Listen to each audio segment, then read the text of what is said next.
এরা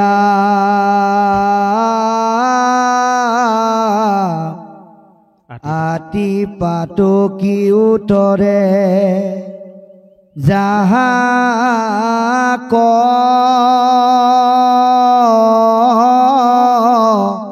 স্মরণে করু নমস্কার কোটি কৃষ্ণ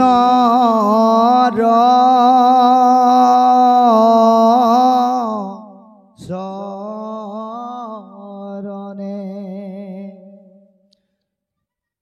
রাম প্রভু পদ পঙ্কজ ধরে হৃদয়ত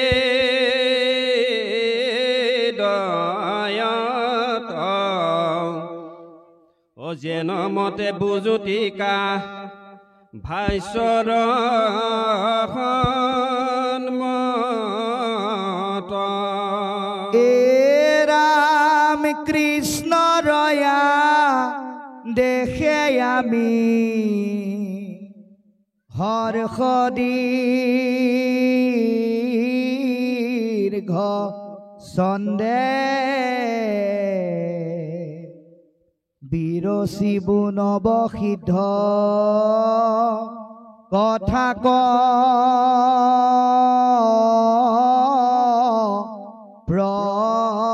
প্ৰবন্ধে। ৰাম বৈকুণ্ঠৰ শাস্ত্ৰইটো মহাভাগৱত আইল পৰীক্ষিতে সুক্য মুনিৰ মুখত। হে ৰাম সাত দিন শুনি সুখে তৰিলা নৃপতি ঘোৰ কলি যুগে আত পৰে নাহি গতি। হে ৰাম শুকনি গদতি শুনি পৰীক্ষিত বসুদেৱ নাৰদ সংবাদ বিপৰীত। হে ৰাম নিমি নবসিদ্ধে যেন ভৈলা ও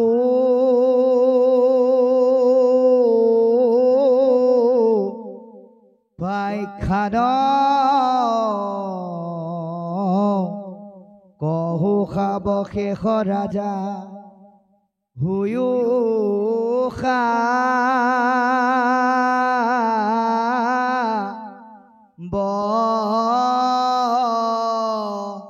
ধান। বাৰু কৃষ্ণ এই ভাগৱত মৰ্ত্যত শ্ৰৱণ কৰিছিল মৃত্যুমুখী পথৰ যাত্ৰী ৰজা পৰীক্ষিতে।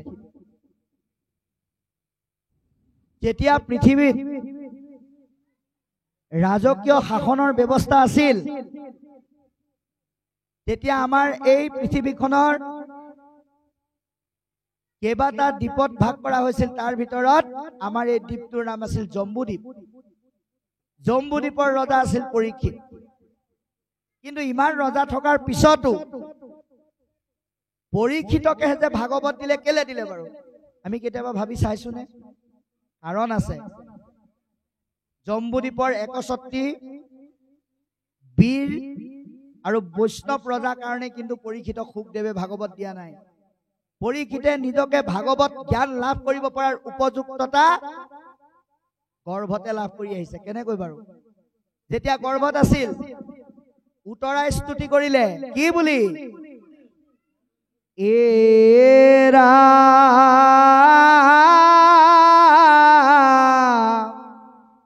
নাহি চিন্তা মৰুম যদি এহি খৰে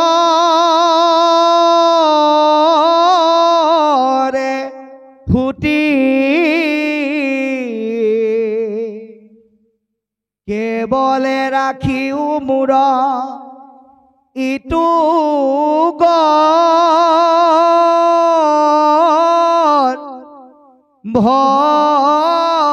ভগুতি। অশ্বস্থমাই পঞ্চ পাণ্ডৱৰ যি পুৰুষ ভৱিষ্যত পুৰুষ পৰীক্ষিত তেওঁক নিঃশেষ কৰি দিবৰ কাৰণে আৰু পঞ্চপাণ্ডৱক নাইকিয়া কৰিবৰ কাৰণে যি অগ্নিময় লোহাময় অস্ত্ৰ মাৰিছিল তাৰ এপাত অস্ত্ৰই উত্তৰাৰ গৰ্ভত ভেদিবলৈ যাওঁতে ভগৱন্তক কৰা স্তুতিৰ যোগেদি উত্তৰাই এই কথাখিনি দাঙি ধৰিলে আৰু উত্তৰাৰ গৰ্ভত ভগৱন্তই ভক্তিত সন্তুষ্ট হৈ প্ৰৱেশ কৰি তেওঁক গৰ্ভতে দেখা দিলে। গৰ্ভস্থ হৈ থাকোঁতে মাতৃ সন্তান দুয়ো ভগৱন্তৰ চিন্তনৰ পৰীক্ষাৰ সন্মুখীন হ'ব লগা হোৱাৰ কাৰণে তেওঁৰ নাম পৰীক্ষিত আৰু গৰ্ভতে ভগৱন্তক তেওঁ দেখা পোৱাৰ কাৰণে তেওঁৰ আন এটা নাম হ'ল বিষ্ণু ৰাত। এই গুণৰ কাৰণে তেৰাই ভাগৱত জ্ঞান শুকদেৱৰ যোগেদি লাভ কৰিলে। যি ভাগৱত বৈকুণ্ঠত আছিল তেৰাৰ কাৰণে আজি আপুনি আমি ৰভাৰ তলত গৃহস্থৰ তত্বাৱধানত গৃহস্থৰ ব্যৱস্থাপনাত শুনিব পাৰিছো। কিন্তু শুনিলেইতো নহব, আপুনি আমি ভাগৱত শুনি যেনেকৈ পৰীক্ষিত ৰজা তৰি গল, সেই ভাগৱত পৰীক্ষিতক কৈ থাকোঁতে যেনেকৈ লোমহৰ্ষণ সূতৰ পুত্ৰ উগ্ৰসভা সূতে শুনি পেলাই আপোনাক আমাক তৰণৰ পথ দি থৈ গল, আমি এতিয়া তৰিব লাগিব। তাৰ কাৰণে কি কৰিব লাগিব? এই কথাখিনি মহাপুৰুষে মংগলাচৰণৰ যোগেদি আমাক এতিয়া কৈছে। কি বুলি? জয় জয় কৃষ্ণ কৃপাময় মহেশ্বৰ। ভগৱন্ত কৃষ্ণদেৱ কৃপাময় আৰু মহেশ্বৰ। এতিয়া আমি মহেশ্বৰ বুলি ক'লে সাধাৰণতে কি বোলো? সেই ভস্ম ধূলা বিভূষিত দিগম্বৰ জটাধাৰী সেইজনকেহে আমি কেৱল মহেশ্বৰ বুলি বুজো। এইজন মহেশ্বৰ হয়, কিন্তু তেওঁ মহেশ্বৰ কেতিয়াৰ পৰা হ'ল? যেতিয়া ভগৱন্তই তেওঁক সংহাৰৰ দায়িত্ব দি পেলাই নিজৰ নামটোকে শিৱক দি পেলাই যেতিয়া মাতিলে, তেতিয়াৰ পৰাহে তেওঁ মহেশ্বৰ। কিন্তু প্ৰকৃততে মহেশ্বৰ পৰম পুৰুষ ভগৱন্ত, যাৰ আজ্ঞা সৃষ্টিকৰ্তা ব্ৰহ্মা, পালনকৰ্তা বিষ্ণু, সংহাৰকৰ্তা শিৱই আখৰে আখৰে পালন কৰে। এতিয়া ডাঙৰ কথা হ'ল ভগৱন্তৰ আজ্ঞা তিনিওজনে পালন কৰে, সমস্ত দেৱতাই পালন কৰে। এতিয়া আপুনি আমিও তেওঁৰ আজ্ঞা পালন কৰিব লাগে। এতিয়া আপুনি আমি পালন কৰিছো নে নাই? কিন্তু পালন কৰিবলৈ যাওঁতে ভগৱন্তৰ আজ্ঞা আমি ক'ত পাম সেইটো বিচাৰি ল'ব লাগিব। কলি যুগততো তেওঁ নিজে আহি পেলাই ক'বলৈ নাহে, বাওঁফালে নাযাবা, সোঁফালে যোৱা, উত্তৰে নাযাবা, দক্ষিণে যোৱা, পূবে নাযাবা, পশ্চিমে যোৱা। তেতিয়াহ'লে ক'ত কৈছে? বোলে বাংময় মূৰ্তি ৰূপে ভাগৱতত থাকি আমি কেনেকৈ এই সংসাৰত চলিম সেই বিষয়ে তেওঁ আমাক পৰামৰ্শ দি আছে। আমি সৎসংগৰ যোগেদি শুনি আমি পালন কৰিব লাগে। যদি ব্ৰহ্মা বিষ্ণু শিৱই পাৰে, আমি পালন কৰিব নোৱাৰিম কিয়? কাৰণ তেওঁ আমাৰ কাৰণে কিমান কৰি আছে চাওকচোন। যাৰ কাৰণে তেওঁক মহাপুৰুষে এটা উপাধি দিছে, কৃপাময় বুলি কৈছে, কৃপাৰ সাগৰ। এজন ব্যক্তিক যিকোনো এটা উপাধি এনেই দি দিয়া নহয়। ভালকে গান এটা গালে তেওঁক গায়ক বুলি কয়, কবিতা লিখিলে কবি বুলি কয়, আৰু যদি এজন ব্যক্তিয়ে ভালকৈ নাটক এখন কৰে তেওঁক অভিনেতা বুলি কয়। ইয়াত আকৌ ভগৱানক কৃপাময় বুলি কৈছে। কেলে কৈছে? কাৰণ তেওঁ আপোনাক আমাক কৃপা কৰি আছে। কেনেকৈ? তেওঁ আমাৰ চকুক দেখুৱাইছে, মুখক কোৱাইছে, কাণক শুনাইছে, হাতক কৰাইছে, ভৰিক জোৱাইছে, জিভাক সোৱাদ দিছে। সমস্তখিনি তেওঁ আমাক কৰাই আছে। তেওঁ যে আমাৰ কাৰণে ইমানখিনি কৰি আছে, আমি তেওঁৰ কাৰণে অকমান কৰিছো নে নাই? তাকো তেওঁ আমাক কৰা কৃপাৰ বিনিময়ত কিন্তু আমাৰ পৰা একো লোৱা নাই। আপুনি টোপনি গৈ আছে, আপোনাৰ কিন্তু উশাহ নিশাহ চলিয়ে আছে। তাৰ বিনিময়ত ভগৱন্তই আপোনাক কোৱা নাই যে মাহৰ মূৰত বিল এখন দিছো, ইমানখিনি অক্সিজেন তোমালোকে ললাৰ কাৰণে বিল দিব লাগিব। কোৱা নাই। তোমালোকে ইমানখিনি সূৰ্যৰ পোহৰ ললা, তাৰ কাৰণে তোমালোকে বিল দিব লাগিব বুলি আমাক কোৱা নাই। কিন্তু তেওঁ নিস্বাৰ্থভাৱে আমাক সেইখিনি দি আছে। তেওঁ যে আমাৰ কাৰণে ইমানখিনি কৰি আছে, আমি তেওঁৰ কাৰণে বেছি কৰিব নালাগে, তেওঁ কোৱা মতে আমি নিজক চলাব লাগে। কেলে? কোটি কোটি ব্ৰহ্মাণ্ড স্বজন্ত যাৰ মায়া,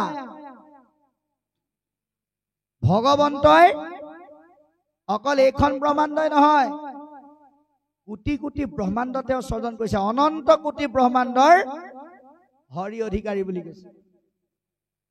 কিন্তু জয় জয় সনাতন নিত্য নিৰঞ্জন কায়া, তেওঁ মায়াৰ প্ৰভাৱত জগত নিৰ্মাণ কৰিছে সঁচা, কিন্তু সেই মায়াই তেওঁক কেতিয়াও ৰঞ্জিত কৰি ৰাখিব নোৱাৰে।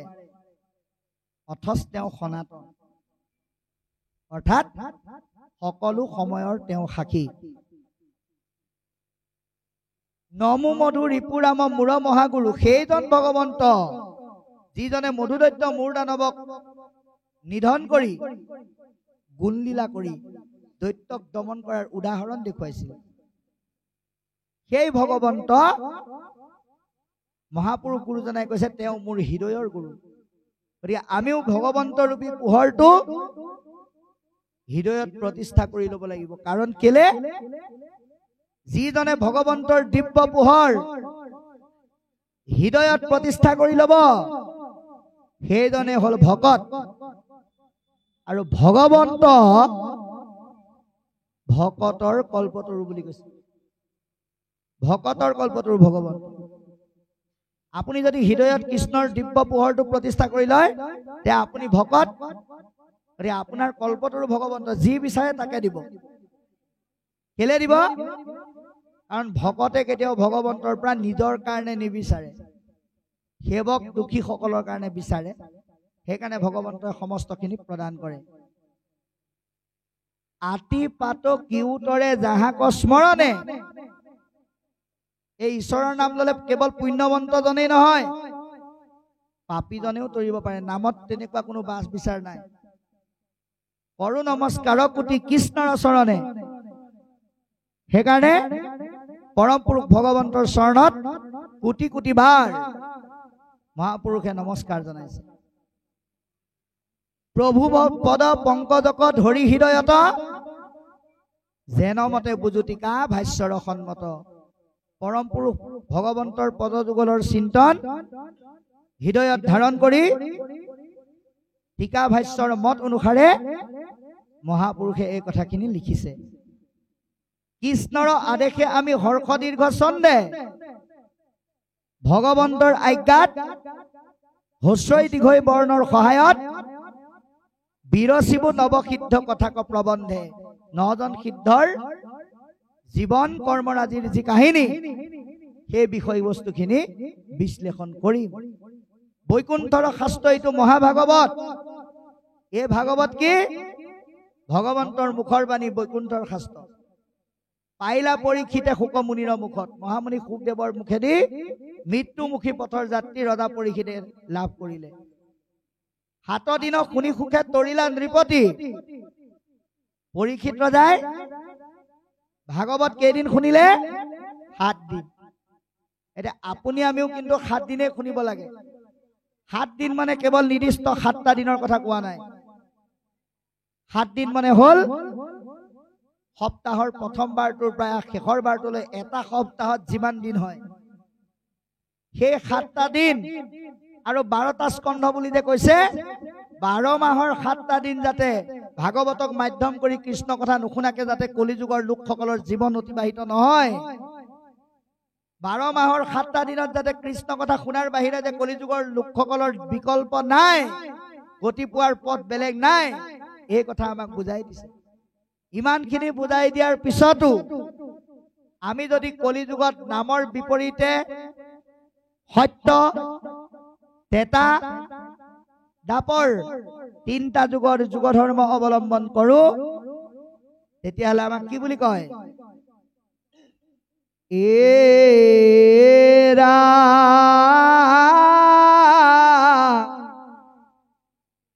কলিত হৰিৰ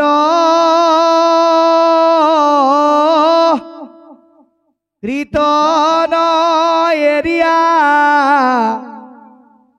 মান মতে চাৱে গতি যেন কুলবধূ নিজ স্বামী এৰি ভজে গয়া উপপতি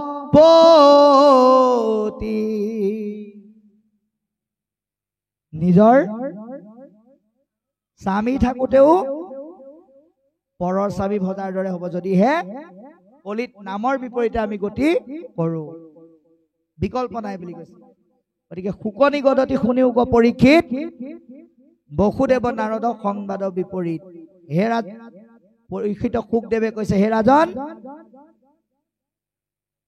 বসুদেৱ আৰু নাৰদে পতা এক ব্যতিক্ৰমী বিষয়বস্তুৰ বিষয়ে কম শুনা নিমি নৱ সিদ্ধে যেন ভৈলা উপাখ্যান নিমি ৰজা আৰু 9জন সিদ্ধ পুৰুষৰ মাধ্যমেৰে যি বিষয়বস্তু আলাপ হৈছে সেইখিনি শুনা কেনেকৈ শুনা হে ৰজা তোমাক কওঁ তুমি সাৱধানে শুনা গতিকে আপুনি আমিও ভগৱানৰ কথা সাৱধানে শুনিব লাগিব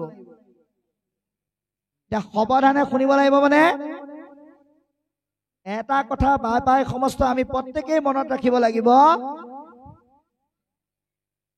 বোলে শ্ৰৱণ মানে শুনা এইটো সঁচা কথা কিন্তু শুনা মানে শ্ৰৱণ নহয় কীৰ্তন মানে গোৱা এইটো সঁচা কথা কিন্তু গোৱা মানে কীৰ্তন নহয় শ্ৰৱণ মানে শুনা কিন্তু শুনা মানে শ্ৰৱণ নহয় প্ৰমাণ ককাকে নাতিয়েকক কৈছে বোপা তুমি কৰবালে যোৱা নেকি বোলে হয় মই অকনমান ওলাই যাওঁ তুমি যাওঁতে জপনাখন মাৰি থৈ যাবা আৰু আহোতে গৰুকেইটা লৰাই থৈ আহিবা ল'ৰাটো গ'ল জপনাখনো নামাৰিলে আহোতে গৰুকেইটাও নৰলালে ককাকে সুধিলে বোপা তুমি মই কোৱা কামকেইটা কৰিলানে নাই জপনাখন দেখোন খোলাই হৈ থাকিল গৰুকেইটা লৰালানে বোলে নৰলালো বোলে কেলে বোলে মোকতো কোনেও কোৱা নাই বোলে যাবৰ সময়ত তোমাক দেখোন মই কৈ পঠিয়াইছিলো বোলে মই মনেই নকৰিম সেইটো হ'ব নালাগিব শুনিছে কিন্তু অন্তঃকৰণত শব্দটোৱে প্ৰৱেশ কৰা নাই তেনেধৰণে শ্ৰৱণ কৰিলে নহব সেইকাৰণে সাৱধানে যে শুনিবলৈ কৈছে বাবাই সমস্ত আপোনালোকক এটা অনুৰোধ জনাইছো ইয়াত ভাগৱতৰ কথা শুনিবলৈ যাওঁতে আপোনালোকে কেতিয়াও লেঠাবিলাক লৈ নাহিব লেঠাবোৰ থৈ আহিব কেনেকুৱা লেঠা আপুনি যদি নাম পাঠলৈ আহোতে যদি ঘৰৰ মানুহক কৈ থৈ আহে তোমালোকে নিজৰ নিজৰ কামত লাগা চিন্তা কৰিব নালাগে মই 1:30 বজাত গৰু লৰাবলৈ পাই যাম নিজৰ ৰোগীয়া মাতৃক যদি কয় তই চিন্তা নকৰিবি তোক ভাত দিবলৈ মই পাই যাম আইগৰাকীক যদি কয় তুমি মহিলা সমিতিৰ মিটিঙলৈ গলেও যোৱা মই 2টা বজাত আহি ঘৰৰ কাম চম্ভালিলো বুলি কৈ তেওঁ গুচি গ'ল গৈ পেলাই সমাজ পালেগে সেইদিনাখন বিশেষ মানুহ নাছিল কাৰণে ভকতে বন্তি গছ জ্বলোৱা দায়িত্ব তেওঁকে দিলে এতিয়া বিসৰ্জন দিয়া মানুহো নাই তেওঁৰ বাহিৰে বেলেগ ভকতক সুধিলে বোলে ভাগৱত কিহত ধৰিম বোলে দীঘল অধ্যায় তাকে ধৰা ভাগৱত পঢ়ি আছে সামৰণি নোহোৱাই হ'ল 2:30 বাজি গ'ল এতিয়া বন্তি নমাবলৈ বেলেগ নাই তেওঁ যদি গুচি যায় তেওঁ মনত ভাবি আছে কেতিয়া শেষ হ'ব মইতো ঘৰত 4টামান কাম থৈ আহিছিলো গৰু লৰাব লাগে ৰোগীয়া মাতৃক ভাত দিব লাগে ঘৰৰ আনুষাংগিক কাম চম্ভালিব লাগে কেতিয়াবা শেষ হয় শুনি কিন্তু ভালো লাগিছে এনেকে বুলি যদি থৈ আহে তেতিয়ালে ইয়াত অহাখিনি শ্ৰমে হ'ব লাভ নহ'ব সেইকাৰণে ঘৰুৱাহী কামৰ লেঠাটো মাৰি থৈ আহিব লাগে আপুনি ভাগৱত শুনি পেলাই গ'ল বুলিয়েই আপোনাৰ মাতৃক আপুনি যদি লঘোণে ৰাখিলে গৰুকেইটাক যদি লৰাই বগৰাই পানীও নোখোৱালে আপোনাৰ পুণ্য কিন্তু নহয় পাপহে বেছি হ'ব ঈশ্বৰৰ কথা শুনিলে বুলিয়ে এটা জীৱক আপুনি শাস্তি দিয়াৰ অধিকাৰ আপোনাৰ নাই এই কথা আমাক আজি ভাগৱতে জনাই কৈছে সাৱধানে শুনা ইয়াৰ পিছত কি ক'ব আমি চাম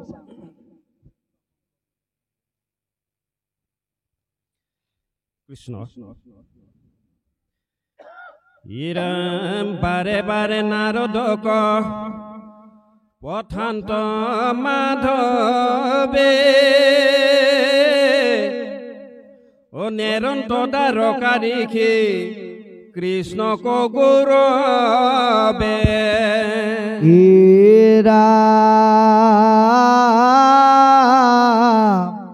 জীৱন্তে মুকুটতে হো জানিবা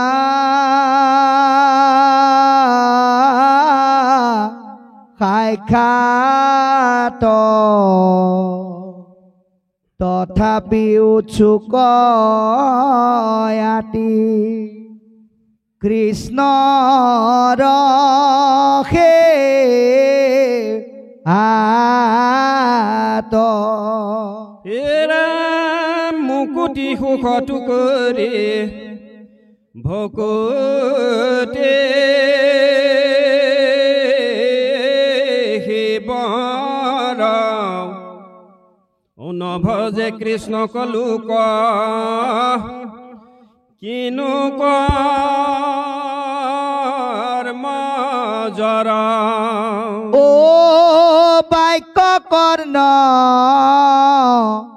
মন মুখ আছে মা নেজাৰ কৃষ্ণ ভকতিত সম স্তৰে অধিকাৰ হে কৃষ্ণ পদ পংকজক নভজে ব্ৰহ্মা হৰে নৰ তনু পায়া ত্যজে কমন পামৰে ৰামে কুকালে মনুষ্যনে ৰাই মৃত্যুৰ হাত তথাপি নভজি মৰে কৰি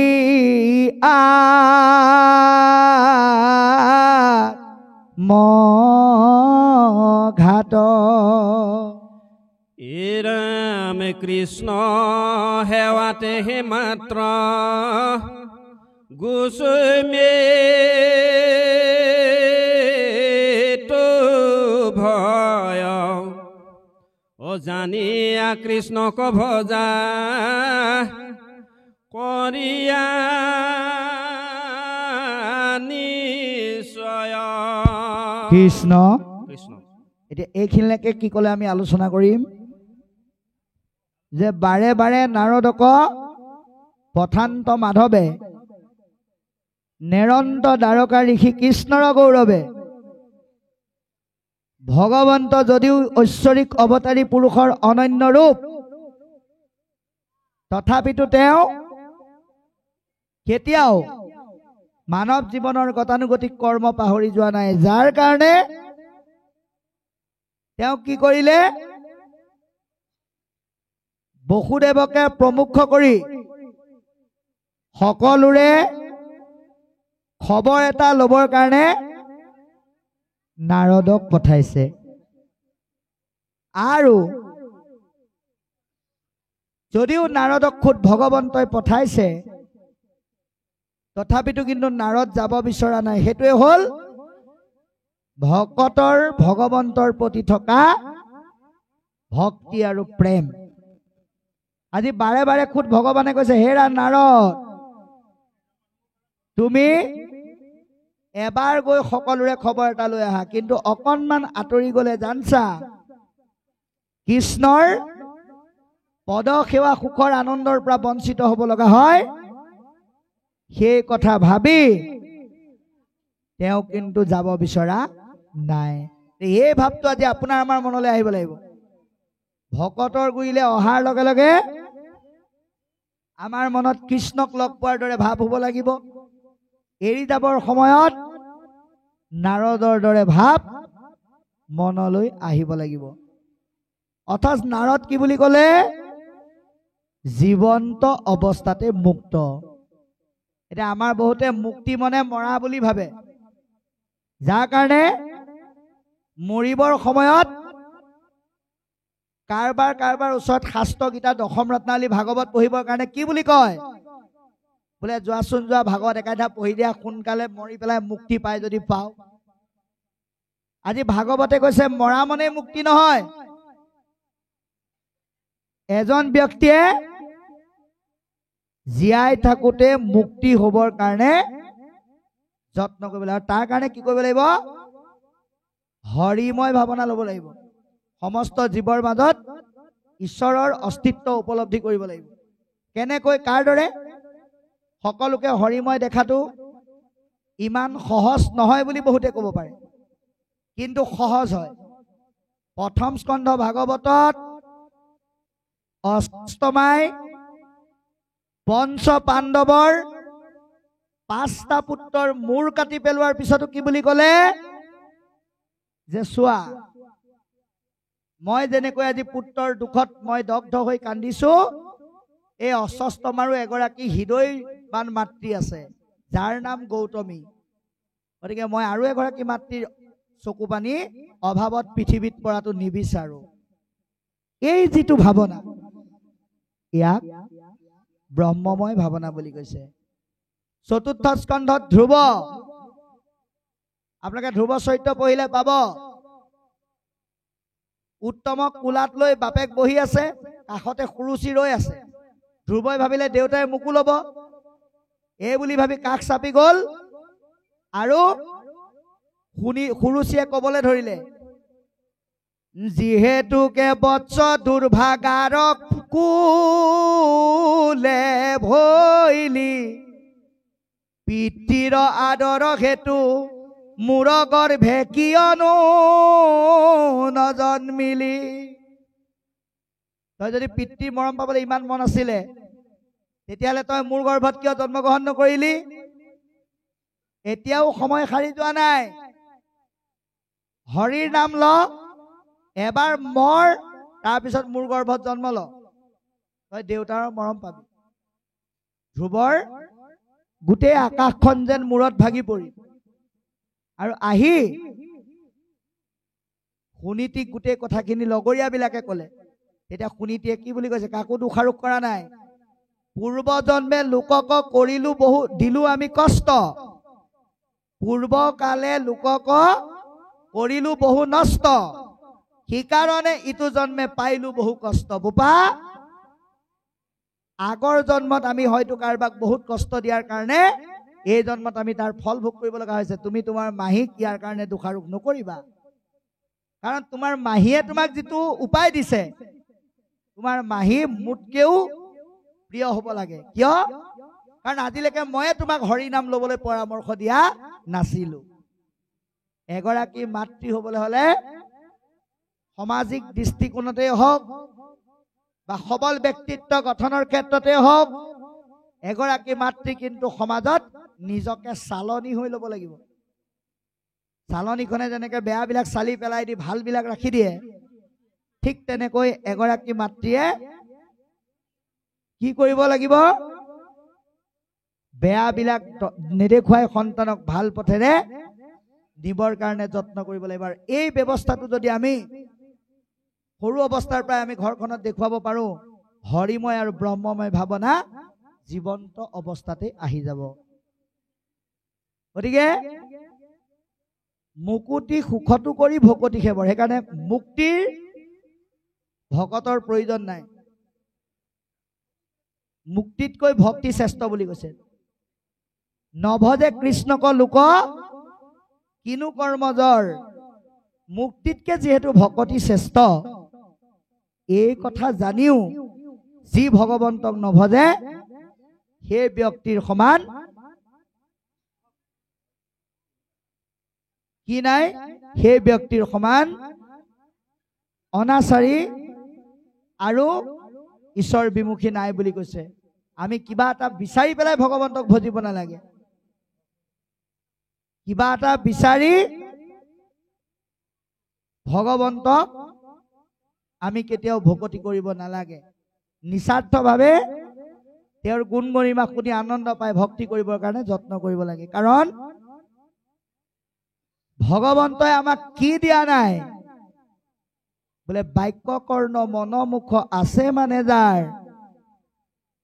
কথা কবলৈ বাক্য দিছে, সেই বাক্য সতত প্ৰয়োগ কৰক। আপুনি ল'ৰা ছোৱালীক সদায় যশোদায়ে কৃষ্ণক জগোৱা দি জগাবলৈ যত্ন কৰক। ঈশ্বৰ বিমুখী কিছুমান নকবলগীয়া কথাৰে সন্তানক মাতিবলৈ যত্ন নকৰিব। বাক্য সৎ কৰিবলৈ কৈছে, মনৰ চিন্তা শুদ্ধ কৰিবলৈ কৈছে, কাণত হৰি ৰস পেলাবলৈ কৈছে, মুখেৰে নাম গাবলৈ কৈছে। এইকেইটা কৰ্ম কৰাটো আমাৰ সকলোৰে অধিকাৰ বুলি আজি ভাগৱতে সিদ্ধান্ত দিছে। প্ৰভু পদ পংকজক ভজে ব্ৰহ্মা হৰে, ভগৱন্তৰ চৰণ সৃষ্টিকৰ্তা ব্ৰহ্মা সংহাৰকৰ্তা শিৱই সেৱা কৰে। নৰতনু পায়াতে যে কমন পামৰে, এনেকুৱা নৰদেহ পোৱাৰ পিছতো যি ভগৱন্তক নভজে সেইজনৰ সমান পাপী নাই বুলি কৈছে। একো কালে মনুষ্যে নেৰাই মৃত্যু হাত। আমি ঈশ্বৰ সেৱা আৰু সৎসংগৰ বাহিৰে বেলেগ পথেৰে ঈশ্বৰৰ যি মৃত্যুৰ যন্ত্ৰণা, এই যন্ত্ৰণাৰ পৰা আমি হাত সাৰিব নোৱাৰো। তথাপি নভজি মৰে কৰি আত্মঘাত। এই কথা জানিও যি ভগৱন্তক নভজে সেই ব্যক্তি আৰু আপোন ঘাটি মানুহৰ মাজত পাৰ্থক্য নাই। সেইকাৰণে আমাৰ দাৰ্শনিক পণ্ডিত, যুগনায়ক, বিশ্ববিশ্ৰুত সাহিত্যিক মাধৱ মহাপুৰুষে ঘোষাৰ যোগেদি কৈছে, হেৰা শত্ৰু বেলেগে নাই, মিত্ৰও বেলেগে নাই। কেনেকে আছে? আপুনি আপোন বন্ধু,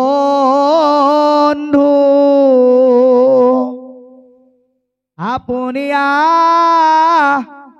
আপোন শত্ৰু, আপুনি আপোনাক ৰাখে মাৰে, হৰি কন ভজি নৰে, আপুনি হুয় নষ্ট, হৰি ভজি আপোনাক তাৰে। গতিকে আমি নিজে নিজৰ শত্ৰু হ'ব পাৰোঁ কেতিয়া? যেতিয়া হৰি নভজো। আৰু বন্ধু হ'ম কেতিয়া? যেতিয়া আমি হৰিক ভজনা কৰিম। সেইকাৰণে কৈছে কৃষ্ণ সেৱা তেখে মাত্ৰ গুছে মৃত্যু ভয়, জানিয়া কৃষ্ণক ভজা কৰিয়া নিশ্চয়। কৃষ্ণৰ সেৱা আৰু সৎসংগৰ প্ৰেম আনন্দই আমাৰ মনৰ পৰা মৃত্যুৰ ভয় আঁতৰ কৰি দিয়ে। এই কথা জানি নিশ্চিতভাৱে ভকত ভগৱন্তৰ সেৱা কৰিবলৈকে আমাক আজি ভাগৱতে আহ্বান জনালে। ইয়াৰ পিছত কি ক'ব আমি চাম।